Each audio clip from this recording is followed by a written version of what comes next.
Hello everybody, this is Marsha Natai Balkisoon and Emma Lucia Priscilla Balkisoon, and today we want to explore how repetition helps your special needs child to enjoy what she's doing more and how it supports development.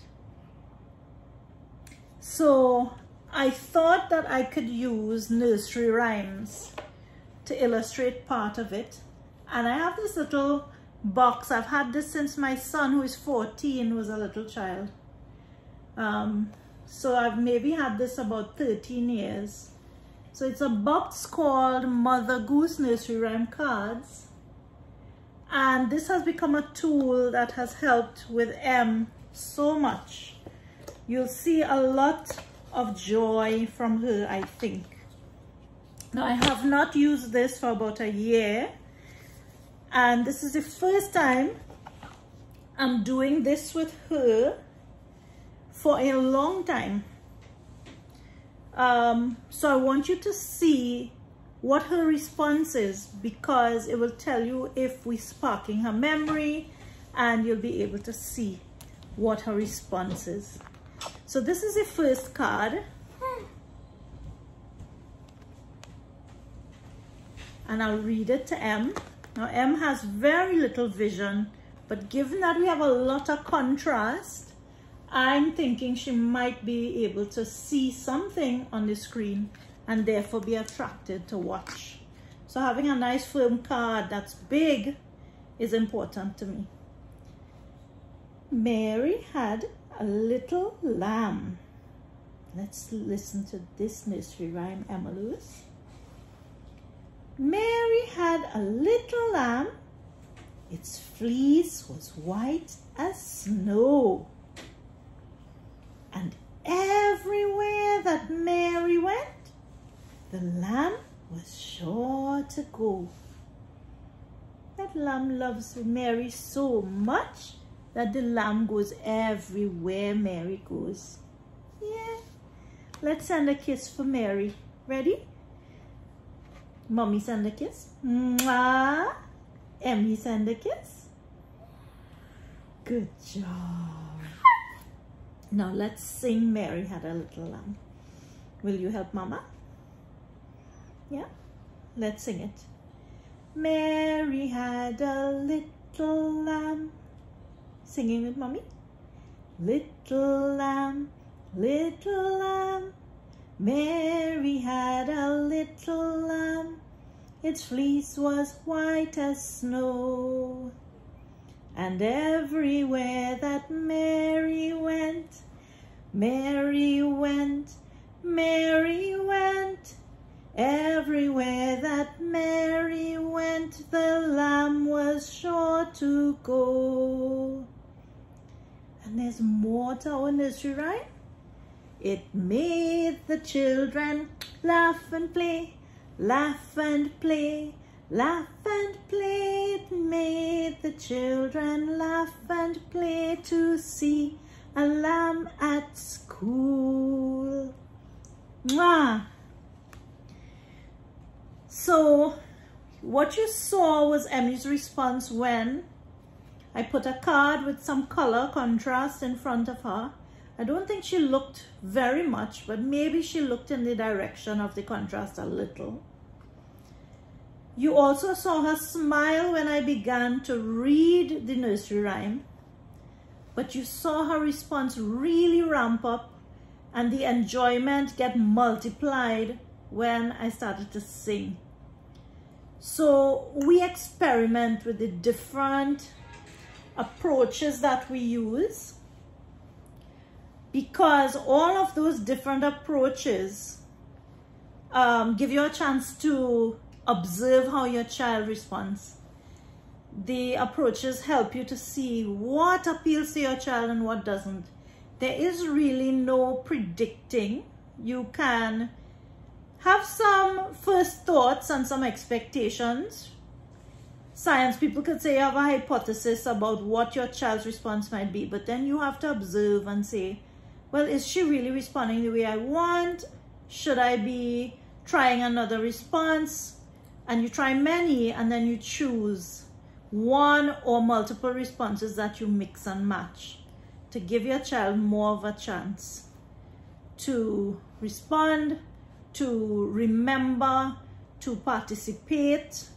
Like I said, do you want to send a kiss for Mary, right? I sent a kiss, and then she had a chance to send a kiss, and she did. Yeah. Right now she's hearing a siren, so she's a little distracted. That siren says, and Emmy's safe because the siren is just a sound, right? Yeah. Emmy's turn to say siren sound. Yeah, what does a siren say?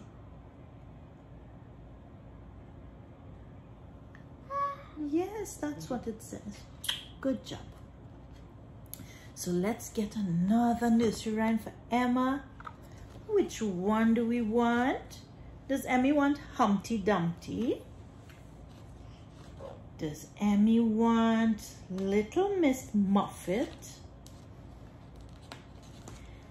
Does Emmy want Sing a Song of Sixpence? Let's try that one. We haven't done that in a while. So we have this card now. Let's do it. Here's your card. Sing a song of sixpence. Sing a song of sixpence, a pocket full of rye. 24 blackbirds baked in a pie. When the pie was opened, the birds began to sing. Was it not a pretty dish to set before the king? Ready to sing it now? Yeah. Sing a song of sixpence, a bucket full of rye. 24 blackbirds baked in a pie. When the pie was opened, the birds began to sing. Wasn't that a dainty dish to set before the king? You like that song? The king was in his counting house, counting out his money.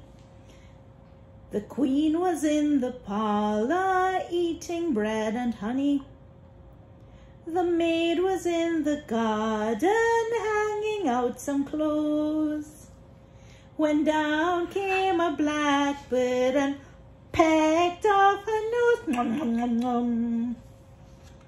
Yay!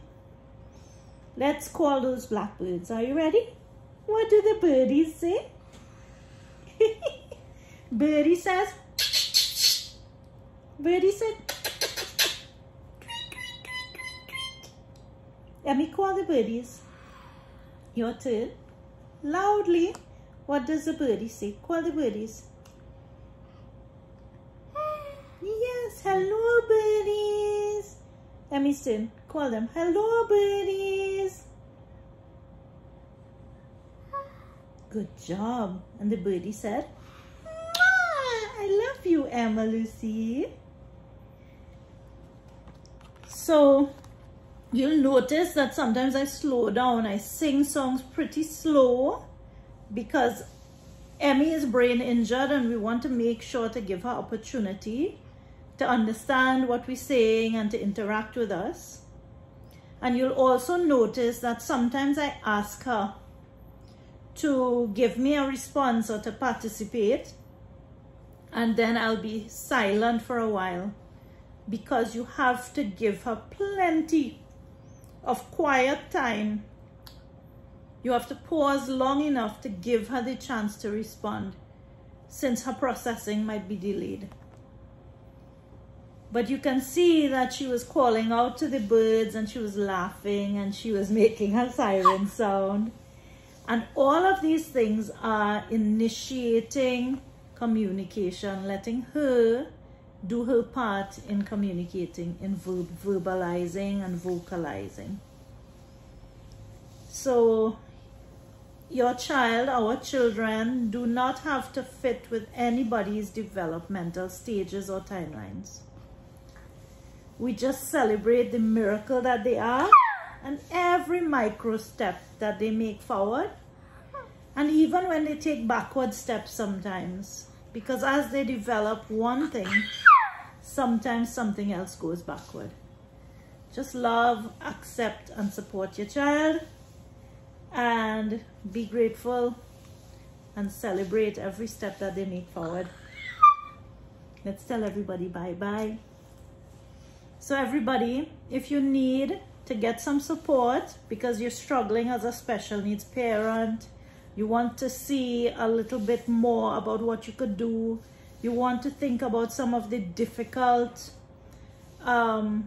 challenges or experiences that you are facing with isolation, guilt, fear, all of the other things, I want to invite you to check out Lighting the Path, which is my book about Emma's story and about how we have been coming through it with the help of a community that has built up around us.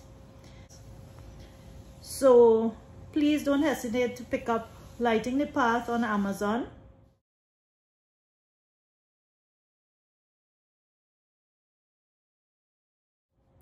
And also check out my Facebook author page, where you'll get lots of free videos and other resources. And check the description for links to those places. Don't forget to like our video and to subscribe, because another video comes out every week. Bye-bye. Let's tell them bye. Say see you later, everybody.